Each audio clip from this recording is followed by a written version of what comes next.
अस्सलामुअलैकुम dear students, आज हम पढ़ेंगे दिस, दैट, दीज, दोज। इन्हें हम कहते हैं अस्माए इशारात। यानी ये वो अस्मा हैं, ये वो नाउन्स हैं जिनको हम इशारा करने के लिए यूज़ करते हैं किसी भी चीज़ की तरफ या किसी भी शख्स की तरफ।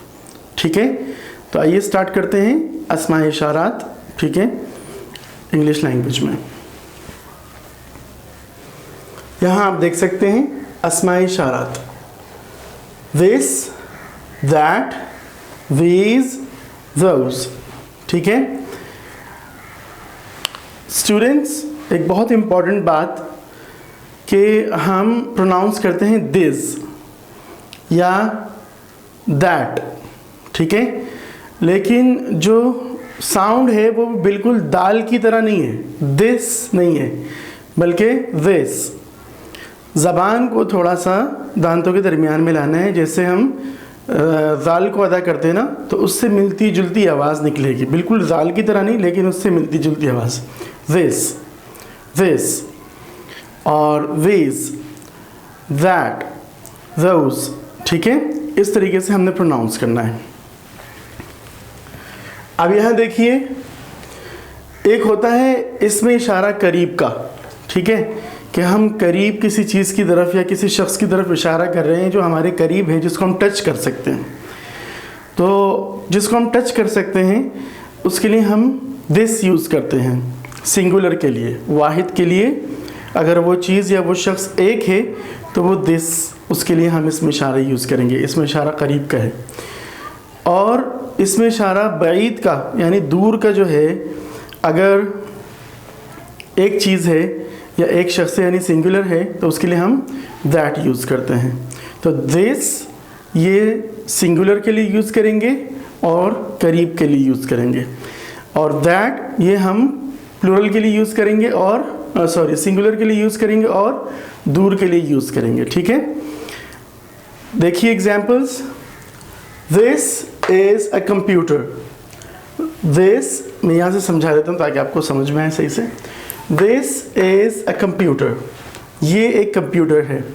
अब कंप्यूटर अगर बिल्कुल मेरे पास है, मैं उसको टच कर सकता हूँ, तो मैं उसके लिए क्या यूज़ करूँगा, दिस। ठीक है, और हेल्पिंग वर्ब इसके साथ में क्या लगा रहा हूँ, इज़, क्योंकि जो कंप्यूटर है वो एक है, सिंगुलर है, तो मैंने इसलिए लगाया दिस इज़ अ कंप्यूटर।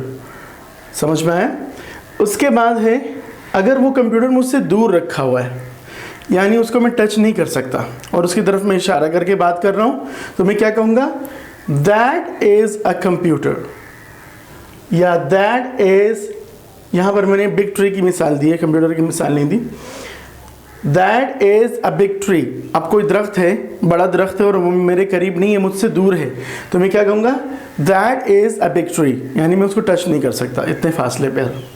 तो यहाँ पर देखिए, अ बिग ट्री ये एक दरख्त है, सिंगुलर है, इसलिए मैंने यहाँ पर क्या लगाया, दैट, और उसके साथ हेल्पिंग वर्ब लगाया इज़। इसी तरीके से किसी शख्स की तरफ मैंने इशारा किया, वो मेरे करीब है, मैं उसको टच कर सकता हूँ। मैंने कहा दिस इज़ माई फ्रेंड, ये मेरा दोस्त है। यहाँ पर दिस के साथ इज़। और मेरा बेटा है, मुझसे दूर है, मैं उसको टच नहीं कर सकता। ठीक है, दूर खड़ा हुआ है, मैं किसी से उसको इंट्रोड्यूस करा रहा हूँ, तो मैं क्या कहता हूँ, that is my son, that is my son. ठीक है, ये इज़ मैं इसलिए हाईलाइट कर रहा हूँ ताकि आप लोगों को पता चले, अंडरलाइन कर रहा हूँ ताकि आप लोगों को पता चले कि हाँ, हम दिस और दैट के साथ इज़ लगाते हैं क्योंकि हम सिंगुलर के लिए यूज़ करते हैं। उम्मीद है ये वाला पोर्शन आपको समझ में आ गया होगा। आइए चलते हैं दीज और दोज की तरफ। तो दिस का प्लूरल फॉर्म है दीज, और दैट की प्लूरल फॉर्म है दोज। ठीक है, यानी अगर जिसकी तरफ आप इशारा कर रहे हैं वो एक से ज़्यादा हैं, चाहे वो चीज़ें हों या लोग हों, लेकिन आपके करीब हैं, क्या आप उन्हें टच कर सकते हैं, इतने करीब हैं, तो आप कहते हैं these are computers। जैसे यहाँ पर है this is a computer, तो ये क्या हो गया यहाँ पर प्लूरल में या सिंगुलर में या प्लूरल में, these are computers, ये कंप्यूटर्स हैं। ठीक है, यानी आपके करीब हैं, तो आपने कहा these are computers। अब यहाँ पर मैंने एग्जांपल दी थी, that is a big tree.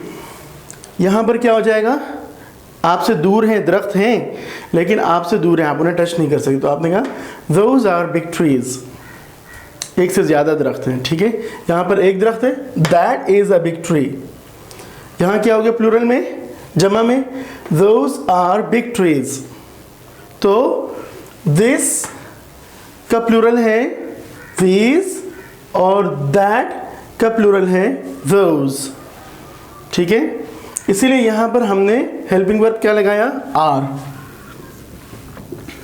यहाँ पर भी आपको आर मिलेगा, सब में हेल्पिंग वर्ब आर लगेगा, these और those के साथ, क्योंकि हम प्लूरल के लिए यूज़ कर रहे हैं, जमा के लिए यूज़ कर रहे हैं। इसी तरीके से देखें, यहाँ पर था this is my friend singular में, अब यहाँ प्लूरल में क्या हो गया, these are my friends, ये मेरे दोस्त हैं, एक से ज़्यादा हैं। इसी तरीके से that is my son, ये क्या हो जाएगा, those are my sons, मेरे एक से ज़्यादा बेटे हैं, मसलन मेरे 2 बेटे हैं अल्हम्दुलिल्लाह, तो मैं अगर वो दूर खड़े होंगे तो मैं क्या बोलूँगा, those are my sons, ठीक है। तो इस तरीके से हमने this, that, these और those को इंग्लिश लैंग्वेज में यूज़ करना है, ये कहलाते हैं अस्माए इशारात, ठीक है।